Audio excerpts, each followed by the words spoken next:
অনলাইনে নিবন্ধিত ৩ লাখ, আগামীকাল থেকেই সারা দেশে টিকা দেওয়া শুরু। ইসলামী ব্যাংকের ২,০০০ কোটি টাকার সন্ধানে তথ্য পাচ্ছে দুদক। নেতৃত্বের দুর্বলতা, একগুঁয়েমিতে ব্যাকফুটে বিএনপি, মত বিশ্লেষকদের। মমিনুলের শতকে ওয়েস্ট ইন্ডিজকে ৩৯৫ রানের টার্গেট দিল টাইগাররা। এবং মিয়ানমারে জোরদার হচ্ছে সামরিক শাসন বিরোধী আন্দোলন।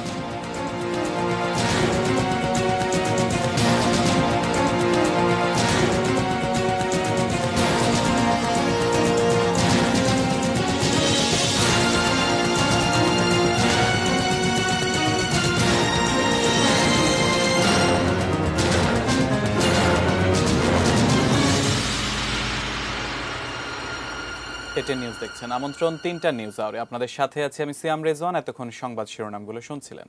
VSL, angle, channel, HB, VSL, Bikrampur steel limited. এবারে বিস্তারিত। শুরুতে করোনার টিকা প্রসঙ্গ।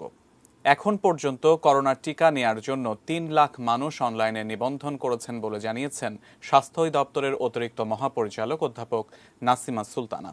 সকালে সোহরাওয়ার্দী হাসপাতালে টিকাদান কার্যক্রমের প্রস্তুতি দেখতে এসে কথা জানান তিনি। আপনারা জানেন, আগামীকাল ৭ ফেব্রুয়ারি সারা দেশে আমাদের করোনার ভ্যাকসিন কার্যক্রম শুরু হবে। যদিও ২৭শে জানুয়ারি মাননীয় প্রধানমন্ত্রীর আনুষ্ঠানিকভাবে অনলাইনের মাধ্যমে করোনা ভ্যাকসিন কার্যক্রম উদ্বোধন করেছেন, সেদিন ২৬ জন ব্যক্তির টিকা দেওয়া হয়েছে। ২৮ জানুয়ারি ঢাকা শহরের ৫টি বড় হাসপাতালে এই টিকা কার্যক্রম চলেছে এবং সেখানে ৫০০ জনের বেশি, মোট ৫৬৭ জন এই ২ দিনে টিকা নিয়েছে। প্রত্যেকেই সুস্থ আছে, কারো তেমন কোনো পার্শ্ব প্রতিক্রিয়া হয় নাই। ২-১ জনের একটু জ্বর হয়েছিল, যেটা একদিনের মধ্যেই তারা সম্পূর্ণভাবে সুস্থ হয়ে স্বাভাবিক কাজকর্ম করছে। আমি প্রথমেই বলবো যেন ভ্যাকসিন নিয়ে কোনো প্রকার অপপ্রচারে কেউ বিভ্রান্ত না হয়। এই ভ্যাকসিন তেমনভাবে কোনো জটিলতা সৃষ্টি করে না। আগামীকাল থেকে করোনার টিকা দেওয়া শুরু হচ্ছে ৫৫ ঊর্ধ্ব মানুষ আর ফ্রন্ট লাইনারদের। ইতিমধ্যে সব জেলায় পৌঁছে গেছে টিকা। সারা দেশে টিকা প্রয়োগের আগে আরেকবার দেখে নেওয়া যাক টিকা নেওয়া ব্যক্তিরা কেমন আছেন। সারা দেশে টিকা দেওয়ার আগে প্রাথমিকভাবে গত ২৭ ও ২৮ জানুয়ারি প্রায় ৬০০ জনকে টিকা দেওয়া হয়। ৭ দিন ধরে তাদের পর্যবেক্ষণ করে স্বাস্থ্য অধিদপ্তর। জানায়, কয়েকজনের হালকা জ্বর ব্যথা ছাড়া কারো মাঝে কোনো পার্শ্ব প্রতিক্রিয়া দেখা যায়নি। গত ২৭ জানুয়ারি প্রথম পুলিশ সদস্য হিসেবে টিকা নেন দিদারুল ইসলাম। জানাচ্ছিলেন, সাহস করে টিকা নেওয়ার পর এখন পর্যন্ত তার কোনো সমস্যা হয়নি। আমার জীবনযাপন যেভাবে চলার দরকার ঠিক সেভাবে চলতেছি।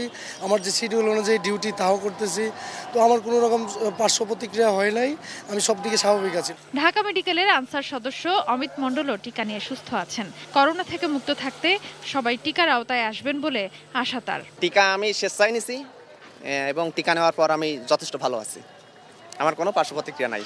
এদিকে টিকা নিয়ে সম্পূর্ণ সুস্থ থাকার কথা জানান বঙ্গবন্ধু শেখ মুজিব মেডিকেল বিশ্ববিদ্যালয়ের ফার্মাকোলজি বিভাগের চেয়ারম্যান অধ্যাপক মোহাম্মদ সায়েদুর রহমানও। এই পর্যন্ত আসলে কোনো উল্লেখ করার মতো আসলে কোনো রকম পার্শ্ব প্রতিক্রিয়া বা কোনো অস্বস্তি অসুবিধা আমি বোধ করিনি। এই ভ্যাকসিনটি প্রথম ভ্যাকসিন যেটি ট্রান্সমিশন, মানে একজন থেকে আরেকজনের মধ্যে রোগের সংক্রমণ প্রতিরোধ করার ক্ষেত্রে ভ্যাকসিনের কার্যকারিতা অন্য কোনো ভ্যাকসিনে কিন্তু এটা গবেষণা করা হয়নি। এখানে তারা প্রমাণ করেছে এবং শতকরা ৮০% বেশি ক্ষেত্রে আসলে সংক্রমণ প্রতিরোধের কার্যকারিতা দেখা গেছে। অতএব মনে করা যায় আসলে যে এই ভ্যাকসিনটি মৃত্যু কমাবে, রোগের জটিলতা কমাবে, সংক্রমণ রোধ করবে। বলছিলেন, কার্যকারিতা ও মানের দিক থেকে উত্তীর্ণ টিকাটি সারা দেশে প্রয়োগের আগে আরও বেশি প্রচারের প্রয়োজন ছিল। একেবারে একটা উৎসবের আনন্দের মতো তৈরি করা দরকার, যে ভ্যাকসিনেশন হচ্ছে, সারা শহর জুড়ে তাঁবু করা হচ্ছে, মাইক বাজতেছে, এটা সম্পর্কে ভালো ভালো ক্লিপিং তৈরি হচ্ছে এবং বড় বড় বিজ্ঞানী এবং চিকিৎসকদের মাধ্যমে এই কথাগুলো সব মানুষের কাছে একদম বিশ্বস্ততার সঙ্গে উপস্থাপন করা হচ্ছে। তাহলেই আসলে এটা আগামী ৭ তারিখ থেকে বা ৮ তারিখ থেকে সফল হবে। টিকা দিতে সুরক্ষা ওয়েবসাইটে নিবন্ধন করছেন আগ্রহীরা। প্রথম ধাপে ৩৫ লাখ ডোজ টিকা দেওয়ার পরিকল্পনা রয়েছে সরকারের। Sadia Afroz, ATN news, Dhaka. সামান্য কিছু পার্শ্ব প্রতিক্রিয়া ছাড়া অক্সফোর্ড ও ফাইজারের করোনা টিকা মানবদেহের জন্য খুবই নিরাপদ। যুক্তরাজ্যের ঔষধ নিয়ন্ত্রক সংস্থা শুক্রবার এ তথ্য জানিয়েছে।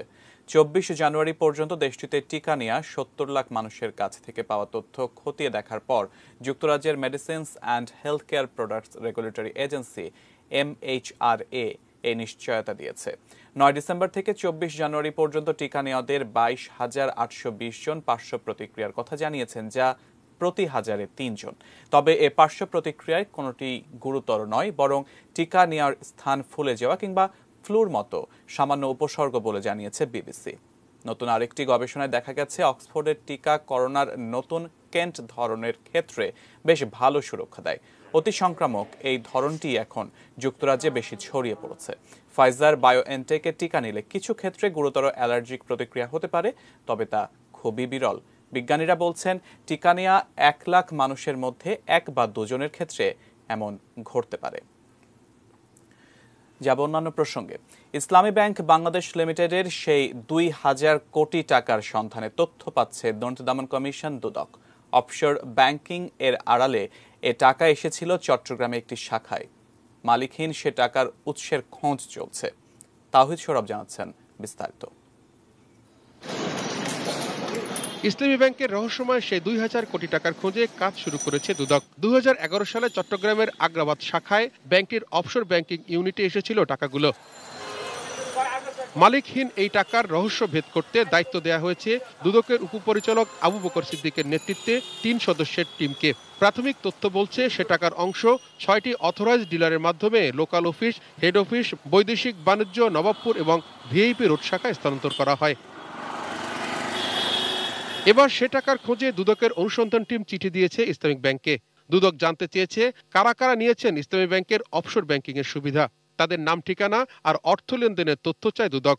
সম্প্রতি এমন চিঠি পেয়ে এরই মধ্যে সে তথ্য দুদককে সরবরাহ করা হয়েছে ব্যাংকটির পক্ষ থেকে। দেয়া হয়েছে 2013 থেকে 2016 পর্যন্ত তাদের অফশোর ব্যাংকিং এর সকল তথ্য। অনুসন্ধান টিম গঠন করার পর দুদকের সচিব জানিয়েছিলেন রহস্যভেদে চেষ্টা চালাচ্ছেন তারা। অফশোর ফান্ড ব্যাংকিং এর মাধ্যমে এই টাকাটা জমা আছে এবং এই টাকাটার উৎস বা কি হোয়ার অ্যাবাউট এটা বিস্তারিত জানার জন্য আসলে তদন্ত টিম তৈরি হয়েছে এবং তদন্ত টিম কাজ করছে। কর্মকর্তা সকল বিষয় মাথা রেখেই তো তদন্ত করবে। তিনি তো 2014 সালের পরিস্থিতি যেটা আপনারা বলেছেন তিনি সেটাও জানেন। 1983 সালে প্রতিষ্ঠার পর থেকে জামাত এবং জঙ্গিবাদ সংশ্লিষ্টতায় বিভিন্ন সময় আলোচিত সমালোচিত হয়েছে ইসলামী ব্যাংক বাংলাদেশ। তাওহিদ সৌরভ, এটিএন নিউজ, ঢাকা। অহেতুক রাজনৈতিক উত্তেজনা সৃষ্টির অপচেষ্টা করছে বিএনপি এ অভিযোগ করে আওয়ামী লীগের সাধারণ সম্পাদক ওবায়দুল কাদের বলেছেন, কর্মসূচির নামে সহিংসতা করলে কঠোরভাবে দমন করা হবে। নিজ বাসভবনে নিয়মিত সংবাদ ব্রিফিংয়ে এসব বলেন তিনি। বিএনপির কর্মসূচি মানেই সন্ত্রাস ও সহিংসতা ছড়ানো, অতীতের অভিজ্ঞতা এটাই বলে। কিন্তু জনগণ সচেতন রয়েছে। কর্মসূচির নামে তারা যদি জনগণের শান্তি ও স্বস্তি নষ্ট করতে চায় কিংবা কর্মসূচিতে সহিংসতার উপাদান যুক্ত করতে চায়, তাহলে সরকার তা কঠোর হাতে দমন করবে। টানা 14 বছর ক্ষমতার বাইরে বিএনপি মাঠে বা কৌশলে কোনোভাবেই প্রতিপক্ষের সঙ্গে কুলিয়ে উঠতে পারছে না। জনসমর্থন থাকার পরও সঠিক সময়ে সঠিক সিদ্ধান্ত নিতে পারে না দলটির শীর্ষ নেতৃত্ব। এর কারণ বিশ্লেষণের চেষ্টা করেছেন সহকর্মী মনিরুল ইসলাম মিন্টু।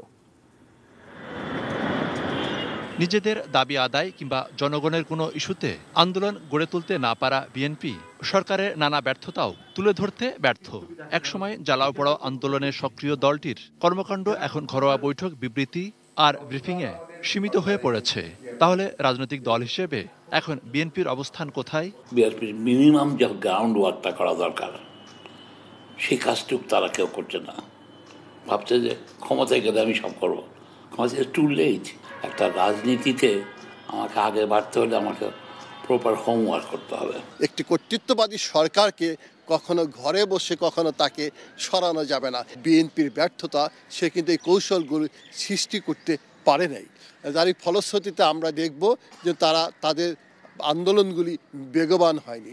রাজনৈতিক বিশ্লেষকরা মনে করেন নেতৃত্বের দুর্বলতা, সময়কে অনুধাবনের অক্ষমতা একগুঁয়েমি এবং বিভিন্ন পর্যায়ে যোগ্য ও দক্ষ নেতাদের নির্বাচনে ব্যর্থতার কারণেই বিএনপি রাজনৈতিকভাবে ব্যাকফুটে চলে যাচ্ছে।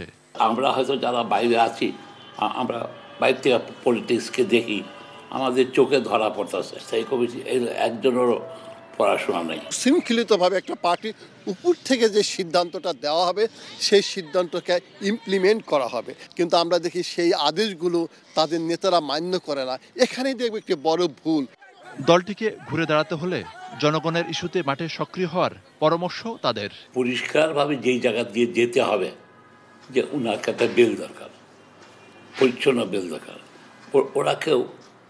ওরা নেগোশিয়েট করেছে, বেলটাকে ওভাবে নেগোশিয়েট করতে পারেনি। সমস্ত ক্যাটাগরির লোকজনকে নিয়ে আপনার একটি সেল গঠন করা এবং একটা থিঙ্ক ট্যাঙ্ক গঠন করা, যেটা তাকে পরামর্শ দিবে এবং সেখানে তারা সমালোচনা করবে। সেই সমালোচনাকে বিএনপির হাইকমান্ডের উচিত হবে মাথা পেতে নেওয়া এবং সেই সমালোচনা অনুযায়ী অর্থাৎ তারা সঠিক সিদ্ধান্ত গ্রহণ করতে হবে। এবং এভাবে যদি আগাতে পারে হয়তো বা কিছু আশার আলো দেখতে পাবে। Monirul Islam Mintu, ATN news, Dhaka. এবারে গালফ অয়েলের সৌজন্যে Bangladesh West Indies cricket series প্রসঙ্গ।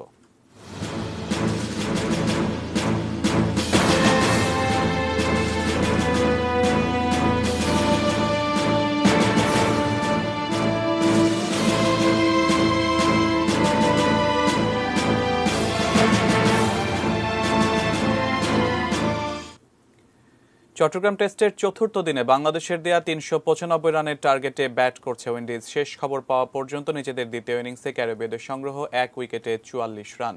জহুর আহমেদ চৌধুরী স্টেডিয়ামে ৩ উইকেটে ৪৭ রানে তৃতীয় দিন শুরু করা স্বাগতিকরা মধ্যাহ্ন বিরতির আগে তুলেছে ১০২ রান। হারিয়েছে ব্যক্তিগত ১৮ রান করা মুশফিকের wicket.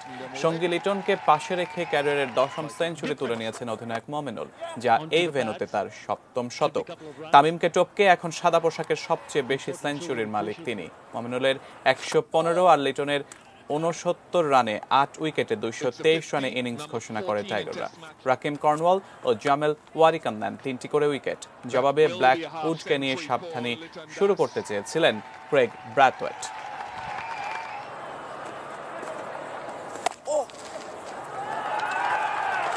Wonderfully compiled 100 yet again for the Bangladesh skipper Mominul Haq.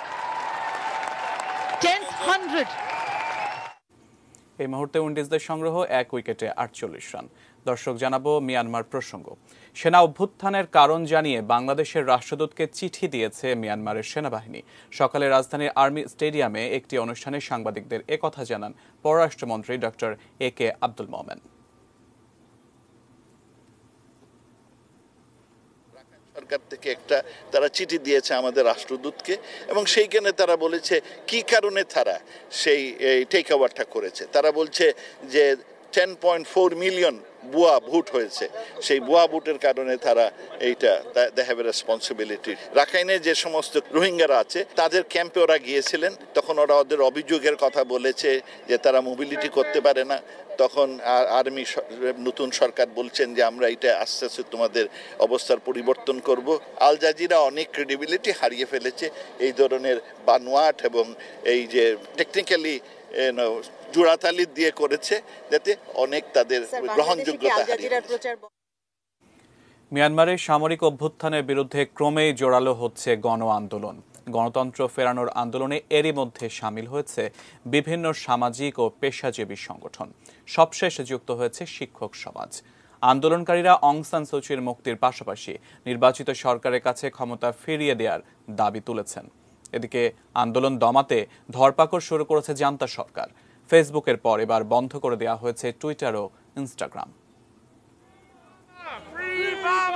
মিয়ানমারের সেনা অভ্যুত্থানের প্রতিবাদে প্রথম রাস্তায় নামেন দেশটির চিকিৎসা কর্মীরা। এরপর যুক্ত হতে শুরু করে বিভিন্ন সামাজিক সংগঠন ও সরকারি বেসরকারি প্রতিষ্ঠানের কর্মীরা। সবশেষ আন্দোলনে সামিল হয়েছেন শিক্ষকরাও।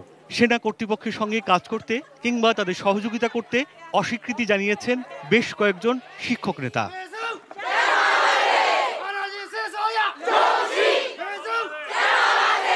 দেশটির অন্যতম প্রধান শহর ইয়াঙ্গুনে শনিবার অভ্যুত্থান বিরোধী আন্দোলনে যোগ দেয় শত শত মানুষ। Military dictator fail fail, democracy win win স্লোগানে মুখরিত হয় রাজপথ। মুক্তির দাবি ওঠে অং সান সুচি সহ আটক সব রাজনীতিবিদদের। তবে বিক্ষোভকারীদের বিরুদ্ধে এরই মধ্যে ব্যবস্থা নিতে শুরু করেছে কর্তৃপক্ষ। মিয়ানমারের মান্দালায় নগরীতে হাড়িপাতিল বাজিয়ে যারা বিক্ষোভ করেছিলেন তাদের অন্তত ৩০ জনকে গ্রেপ্তার করা হয়েছে। ক্ষমতা দখলের পরপরই স্থিতিশীলতা নিশ্চিতের নামে ফেসবুক বন্ধ করে দেয় সামরিক জান্তা। আগামী ৭ ফেব্রুয়ারি পর্যন্ত এটি বলবৎ থাকবে। এবার টুইটার এবং ইনস্টাগ্রামের পরিষেবাও বন্ধ করে দেওয়া হলো দেশটিতে। দেশটির অন্যতম প্রধান ইন্টারনেট সরবরাহকারী টেলিনর নিশ্চিত করেছে পরবর্তী নির্দেশ না দেওয়া পর্যন্ত টুইটার ও ইনস্টাগ্রাম বন্ধ থাকবে। গত ১ ফেব্রুয়ারি ভোরে মিয়ানমারে নির্বাচিত সরকারকে উৎখাত করে ক্ষমতা দখল করে সেনাবাহিনী। অভিযান চালিয়ে অং সান সূচি সহ ক্ষমতাসীন দলের শীর্ষস্থানীয় নেতাদের আটক করে তারা। এরই মধ্যে কয়েকটি মামলায় রিমান্ডে নেওয়া হয়েছে সূচিকে। রাজধানী নেপিদো ও প্রধান শহর ইয়াঙ্গুনে রাস্তায় রাস্তায় টহল দিচ্ছে সামরিক বাহিনীর সদস্যরা। দেশ জুড়ে ঘোষণা করা হয় ১ বছরের জরুরি অবস্থা। Sudip Ghosh, desk report, ATN news. ৩টা নিউজ আওয়ারে এবারে সময় হলো বায়জিৎ স্টিল বিরতি নেবার। ফিরে অন্যান্য খবরের সাথে আরও যা থাকছে। বরিশালে কাভার্ড ভ্যানের ধাক্কায় মিনি ট্রাকের ৩ আরোহীর মৃত্যু। কুমারখালীতে উচ্চ ফলনশীল ধান বীজের সন্ধান।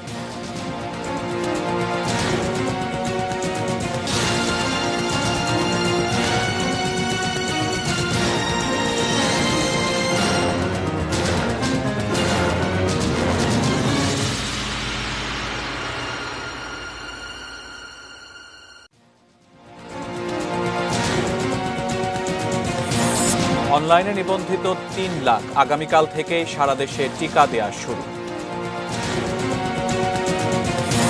ইসলামী ব্যাংকের ২,০০০ কোটি টাকার সন্ধানের তথ্য পাচ্ছে দুদক। নেতৃত্বের দুর্বলতা, একগুঁয়েমিতে ব্যাকফুটে বিএনপি, মত বিশ্লেষকদের। মমিনুলের শতকে ওয়েস্ট ইন্ডিজকে ৩৯৫ রানের টার্গেট দিল টাইগাররা। এবং মিয়ানমারে জোরদার হচ্ছে সামরিক শাসন বিরোধী আন্দোলন।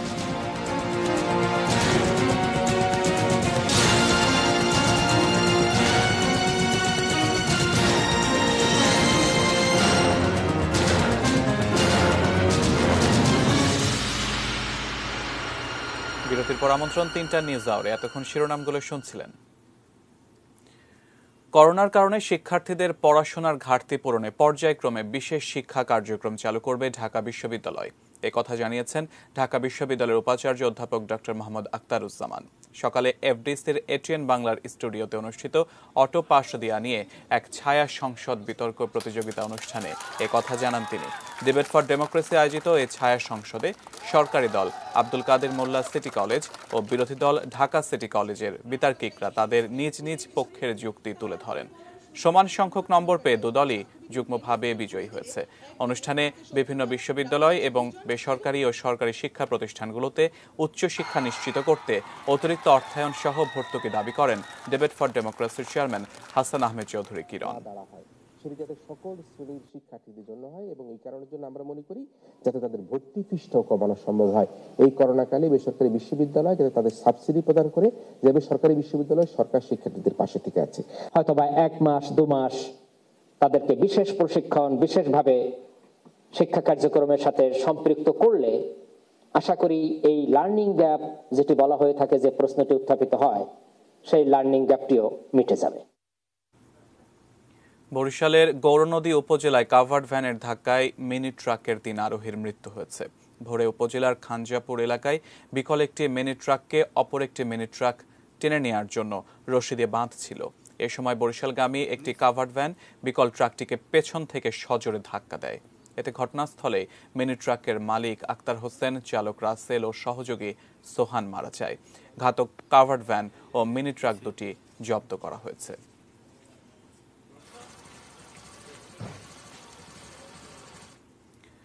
মিলননেসা শরীয়তপুরের গোসাইরহাটে জয়ন্তী নদীর খেয়া মাছি। শক্ত হাতে খেয়া পারাপার করছেন 50 ঊর্ধ্বয়ে মাছি। সংগ্রামী সেই নারীর কথা জানিয়েছেন আমাদের শরীয়তপুর প্রতিনিধি রকুনুজ্জামান পারভেজ। খেয়াঘাটের মাঝি মিলননেসা জয়ন্তী নদীতে প্রতিদিন নৌকার হাল ধরেন তিনি। বয়স 52 পেরিয়েছে। বড় কষ্টের জীবন তার, তবুও মুখে হাসি লেগেই থাকে। ছোট বড় সবাই তাকে খালা বলে ডাকে। এখানে আনতে আছে আমাদের পারাপার করে দেয়, আমরা স্কুলে যাই। আমরা পারাপার হই, আইতে যাইতে 10 টাকা করে দিই। বাবা কালু ব্যাপারী ছিলেন এই জয়ন্তী নদীর খিয়া মাঝি।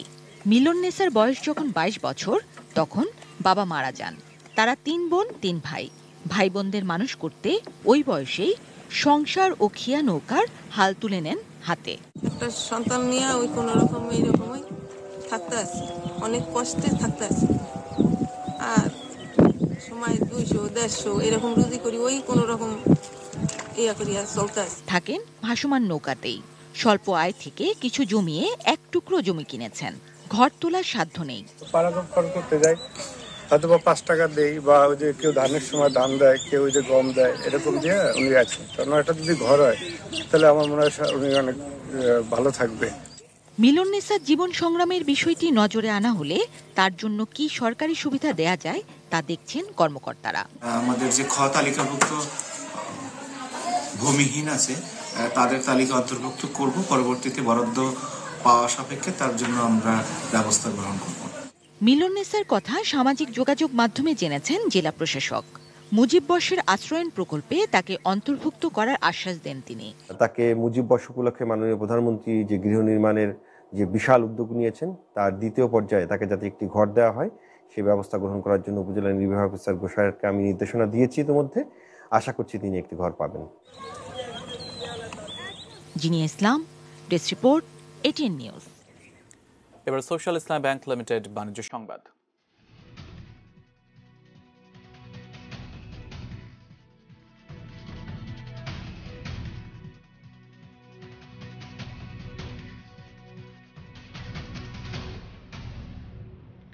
করোনায় ক্ষতিগ্রস্ত অর্থনীতি পুনরুদ্ধারে সরকার ঘোষিত প্রণোদনার 42% বিতরণ হয়নি। অর্থ মন্ত্রণালয়ের অর্থ বিভাগ সূত্রে এসব তথ্য জানা গেছে। 21টি প্যাকেজের মাধ্যমে সরকার 1,21,353 কোটি টাকার ঋণ, নগদ অর্থ ও খাদ্য সহায়তার ঘোষণা করে। তবে ঘোষিত প্রণোদনা প্যাকেজের 50,957 কোটি টাকা বিতরণ সম্ভব হয়নি, যা মোট অর্থের প্রায় 42%। যদিও প্রণোদনা প্যাকেজের বেশিরভাগ ক্ষেত্রে সংশ্লিষ্ট ব্যাংক ও মন্ত্রণালয়কে শতভাগ অর্থ বিতরণের জন্য অক্টোবর পর্যন্ত সময় বেঁধে দেয় অর্থ মন্ত্রণালয়। তবে নির্ধারিত সময় পেরিয়ে গেলেও ডিসেম্বর নাগাদ বিতরণ সম্ভব হয় 70,396 কোটি টাকা। রপ্তানিমুখীর জন্য ঘোষিত 5,000 কোটি টাকার সব বিতরণ হলেও শিল্প খাতের জন্য বরাদ্দ থেকে 11,662 কোটি টাকা এবং মাইক্রো ও কুটির শিল্প সহ ক্ষুদ্র ও মাঝারি শিল্প উদ্যোক্তাদের 19,174 কোটি 72 লাখ টাকা বিতরণ এখনো বাকি আছে। এবার মেটাল প্রেজেন্টস কৃষি সংবাদ, সুজলা সুফলা।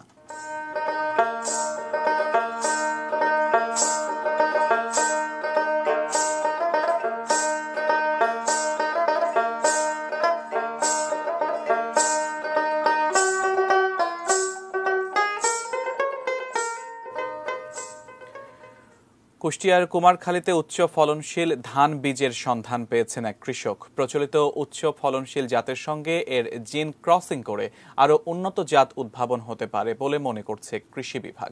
ইতোমধ্যেই শুরু হয়েছে সেই গবেষণা। কুষ্টিয়া প্রতিনিধি শরীফুল ইসলামের পাঠানো তথ্য ছবি নিয়ে ডেস্ক রিপোর্ট। কুষ্টিয়ার কুমারখালীর কাঁঠালডাঙ্গি গ্রামের কৃষক আব্দুর রাজ্জাক বছর 2 আগে নিজের ক্ষেতে ভিন্ন জাতের ধান দেখতে পেয়ে বীজ হিসেবে সংরক্ষণ করেন। পরে তিনি ওই বীজ থেকে ধান চাষ করে প্রচলিত উচ্চ ফলনশীল জাতের তুলনায় বেশি ফলন পান।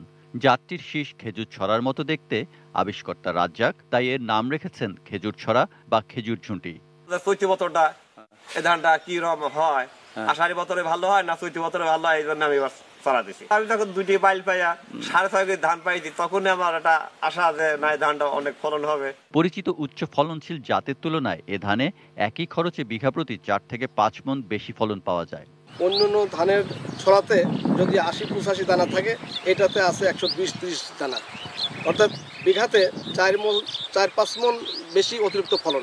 যখন দেখেছি যে তাদের জমিতে এই ধানটা ভালো ফলনশীল ফলন হচ্ছে, এই কারণে আর কি তাদের কাছ থেকে সংরক্ষণ করেছি। খেজুর ছড়া বা খেজুর ঝুঁটির সাথে ভালো জাতের ধানের জিন সংযোজন করা গেলে আরও উন্নত কোনো জাত উদ্ভাবন সম্ভব হবে বলে আশাবাদী কৃষি বিভাগ। আমাদের বর্তমান উচ্চ ফলনশীল যে জাতগুলো আছে, এটা যদি এই জিনটা ওটাতে ইনসার্ট করা যায়, তাহলে এই উচ্চ ফলনশীল জাতের ফলন আরো অনেক বৃদ্ধি পাবে। গবেষণা কার্যক্রম পরিচালনা করে যদি একটি নতুন জাত যদি আমাদের কে দিতে পারেন, তাহলে পারে আমার মনে হয় যে বাংলাদেশের ধান উৎপাদন বৃদ্ধির ক্ষেত্রে এটা একটা মাইল ফলক হিসাবে কাজ করবে বলে আমি মনে করি। Saikat Dasgupta, desk report, ATN News. আরো একবার বাজিত স্টিল বিরতি নিচ্ছে, এরপর আরো থাকছে।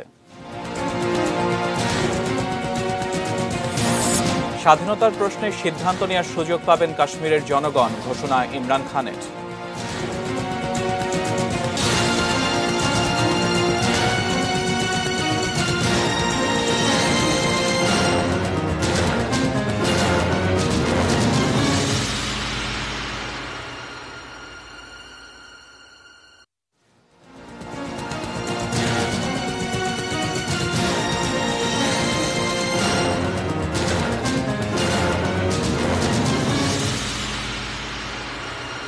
বিরতির পর আরো একবার আমন্ত্রণ 3টা নিউজ আওয়ারে। দেশের বাইরের আরো কিছু খবর জানাবো।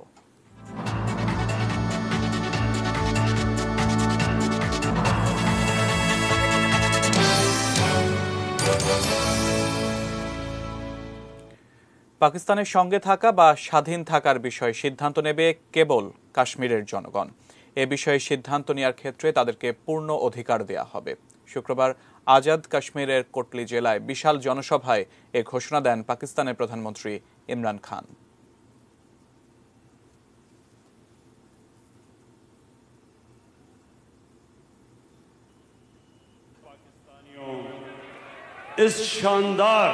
কাশ্মীর সংহতি দিবসে কোটলি জেলার সমাবেশে হাজার হাজার মানুষের সামনে নিজের ইচ্ছা তুলে ধরেন ইমরান খান। বলেন, নিজেদের আত্মনিয়ন্ত্রণের অধিকার কাশ্মীরের জনসাধারণের রয়েছে। उसके भी दिल में सबसे पहले आजादी का जज्बा जाता है। ইমরান খান বলেন, কাশ্মীরের জনগণই তাদের ভবিষ্যতের ব্যাপারে সিদ্ধান্ত নেবেন। পাকিস্তানের পক্ষে সিদ্ধান্ত নিলে তারা স্বাধীনতা নাকি পাকিস্তানের অংশ হওয়াকে বেছে নেবেন, সেই সুযোগ অবশ্যই তাদের দেয়া হবে। उनको वो राइट देगा कि आप आजाद रहना चाहते हैं या आप पाकिस्तान का हिस्सा बनना चाहते हैं, ये आपका हक होगा। 1947 সালে ব্রিটেনের কাছ থেকে স্বাধীনতা পাওয়ার পর কাশ্মীর ইস্যুতে 3 বার যুদ্ধে জড়িয়েছে ভারত ও পাকিস্তান। উভয় দেশই কাশ্মীরকে নিজেদের অংশ বলে দাবি করে আসছে। 1948 সালে কাশ্মীর প্রশ্নে গণভোটের প্রস্তাব দেয় জাতিসংঘ। তাতে কাশ্মীরিদের ভারত কিংবা পাকিস্তানের সঙ্গে যোগ দেওয়ার বিষয়টি বেছে নিতে বলা হয়। তবে বিকল্প হিসেবে স্বাধীনতা বেছে নেওয়ার কোনো সুযোগ এতে রাখা হয়নি। 1990 সাল থেকে ভারতীয় বাহিনীর সঙ্গে যুদ্ধ করে আসছে অঞ্চলটির স্বাধীনতাকামীরা। তবে এ অঞ্চল থেকে পাকিস্তান সেনা প্রত্যাহার না করা পর্যন্ত কাশ্মীর নিয়ে কোনো আলাপে রাজি নয় ভারত। উপরন্তু 2019 সালে কাশ্মীরের বিশেষ সাংবিধানিক মর্যাদা তুলে নেয় ভারতের কেন্দ্রীয় সরকার। স্বায়ত্তশাসন বাতিল করে অঞ্চলটিকে ভারতীয় শাসনের মূলধারায় যুক্ত করে দিল্লি। কয়েক মাস ধরে জারি রাখা হয় কারফিউ, মোতায়েন করা হয় হাজার হাজার নিরাপত্তা কর্মী। চলাচলের উপর কড়াকড়ি আরোপ সহ যোগাযোগের সকল নেটওয়ার্ক বন্ধ রাখা হয়। শুক্রবারের ভাষণে কাশ্মীর ইস্যুতে ভারতের সঙ্গে সংলাপের আগ্রহের কথা জানিয়েছেন ইমরান খান। তবে তার আগে কাশ্মীরের বিশেষ সাংবিধানিক মর্যাদা পুনঃপ্রতিষ্ঠার আহ্বান জানান তিনি। ভারত যাতে কাশ্মীরের ওপর থেকে বিধিনিষেধ তুলে নেয়, এ ব্যাপারে উদ্যোগ নিতে জাতিসংঘ মহাসচিবকে অনুরোধ জানিয়ে চিঠি পাঠিয়েছেন পররাষ্ট্রমন্ত্রী মাহমুদ কুরেশি।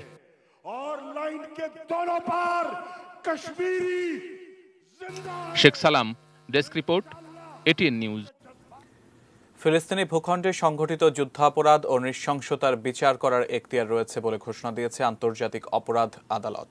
শুক্রবারের এই রায়ের ফলে এখন থেকে আইসিসিতে পশ্চিম তীর, পূর্ব জেরুজালেম ও গাজায় সংঘটিত ইসরায়েলের নৃশংসতার বিচার চাইতে পারবে ফিলিস্তিনিরা। এর আগে সুনির্দিষ্ট তথ্যের ভিত্তিতে ফিলিস্তিনের যুদ্ধাপরাধের তদন্তের আহ্বান জানান আদালতের কৌঁসুলি ফাতু বেনসৌদা। ইসরায়েলি প্রধানমন্ত্রী বেনিয়ামিন নেতানিয়াহু আন্তর্জাতিক অপরাধ আদালতের এই আদেশের তীব্র নিন্দা জানালেও এর প্রশংসা করেছে ফিলিস্তিনি কর্তৃপক্ষ। ফিলিস্তিনের প্রধানমন্ত্রী মোহাম্মদ ইসতাই বলেন, আন্তর্জাতিক অপরাধ আদালতের এই সিদ্ধান্ত ন্যায় বিচার ও মানবিকতার বিজয়। ইসরায়েল আন্তর্জাতিক অপরাধ আদালতের সদস্য নয়। আদালতের এই আদেশ প্রত্যাখ্যান করে ইসরায়েল জানায়, তাদের নাগরিক ও সেনা সদস্যদের রক্ষা করতে যে কোনো মূল্যে এটা প্রতিহত করা হবে।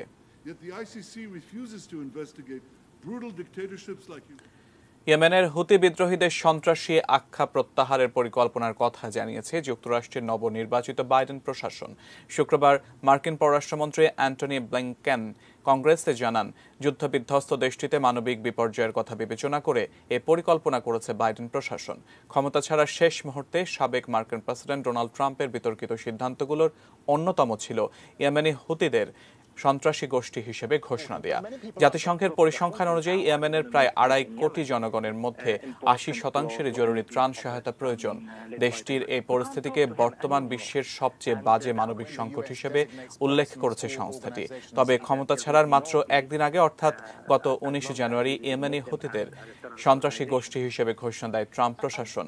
এর ফলে হুতিদের সঙ্গে মার্কিন নাগরিক ও সংস্থাগুলোর আর্থিক লেনদেন পুরোপুরি নিষিদ্ধ হয়ে যায়।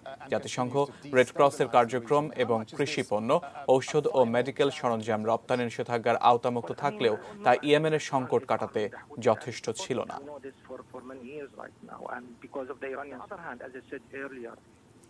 আবারও খেলার খবর।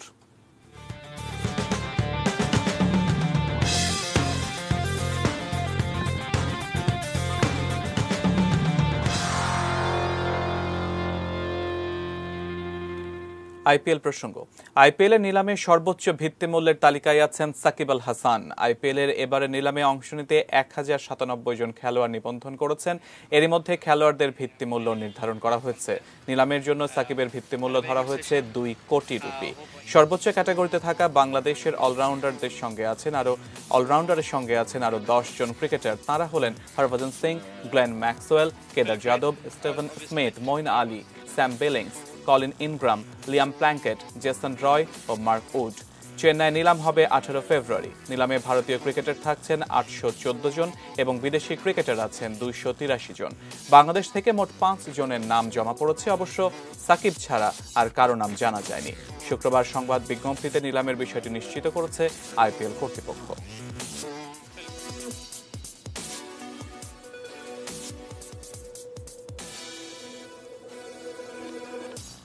এবারে ফুটবল। লা লিগায় পূর্ণ পয়েন্ট তুলে নিতেই আজ ওয়েস্কার বিপক্ষে মাঠে নামবে রিয়াল মাদ্রিদ। ম্যাচটি শুরু হবে বাংলাদেশ সময় রাত 9:15টায়। শিরোপার আশা বাঁচিয়ে রাখতেই ওয়েস্কার মাঠে আতিথেন। ইতালিয়ান লিগ সিরি আতে আজ রোমার মুখোমুখি হবে জুভেন্টাস। বাংলাদেশ সময় রাত 11টায় শুরু হবে ম্যাচটি। লিগে টানা তৃতীয় জয় তুলে নেওয়ার লক্ষ্যই রোমাকে আতিথ্য দিতে প্রস্তুত জুভেন্টাস। 19 ম্যাচে 39 পয়েন্ট নিয়ে টেবিলে 4-এ অবস্থান ইতালিয়ান চ্যাম্পিয়নদের। শীর্ষে থাকা এসি মিলানের চেয়ে 7 পয়েন্ট পিছিয়ে তারা। 2-এ আছে ইন্টার মিলান আর তৃতীয় অবস্থানে রয়েছে তাদের প্রতিপক্ষ রোমা। এ ম্যাচে রোমার বিপক্ষে জয় পেলেই টেবিলে 1 ধাপ এগোবে জুভরা। কয়েকদিন আগেই রোনালদোর জোড়া গোলে কোপা ইতালিয়ার সেমিফাইনালের প্রথম লেগে ইন্টার মিলানকে হারিয়েছে তারা। সেই আত্মবিশ্বাস এবং দলের কম্বিনেশন কাজে দেবে ম্যাচে। এছাড়া আরেকটি পরিসংখ্যানও জুভেদেরই পক্ষে। লিগে 2 দলের লড়াইয়ে বেশিরভাগই হেরেছে রোমা।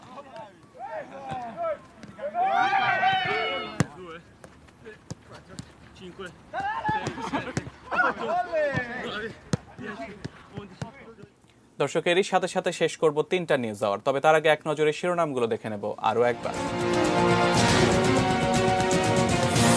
অনলাইনে নিবন্ধিত 3 লাখ, আগামীকাল থেকেই সারা দেশে টিকা দেওয়া শুরু। ইসলামী ব্যাংকের 2000 কোটি টাকার সন্ধানে তথ্য পাচ্ছে দুদক। নেতৃত্বের দুর্বলতা, একগুঁয়েমিতে ব্যাকফুটে বিএনপি, মত বিশ্লেষকদের। মমিনুলের শতকে ওয়েস্ট ইন্ডিজকে 395 রানের টার্গেট দিল টাইগাররা। মিয়ানমারে জোরদার হচ্ছে সামরিক শাসন বিরোধী আন্দোলন। বরিশালে কাভার্ড ভ্যানের ধাক্কায় মিনি ট্রাকের 3 আরোহীর মৃত্যু। কুমারখালীতে উচ্চ ফলনশীল ধান বীজের সন্ধান।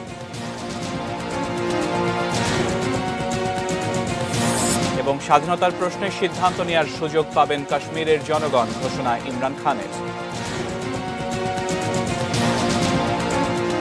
3টা নিউজ আওয়ার ছিল এ পর্যন্তই। সবসময় সঙ্গে থাকুন আর দেখতে থাকুন এটিএন নিউজ। আর এটিএন নিউজের ব্রেকিং নিউজ আপনার মোবাইলে পেতে টাইপ করুন START স্টার্ট স্পেস AN লিখে তা পাঠিয়ে দিন 5959 এই নম্বরে।